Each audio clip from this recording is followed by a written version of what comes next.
అతిథి ప్రదాయిని మాతంగి శ్యామలా నవరాత్రి పూజల పూర్ణ ఫలమిం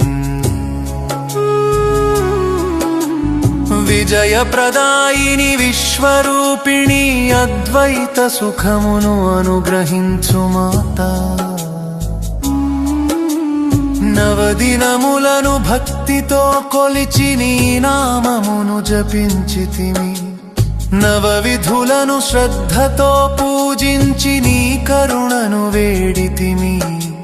సాధన సఫలమై సిద్ధిని పొంది లోక కళ్యాణము చేయుటకు శ్యామలాదేవి పూర్ణాహుతితో సర్వమంగళము కూర్చును.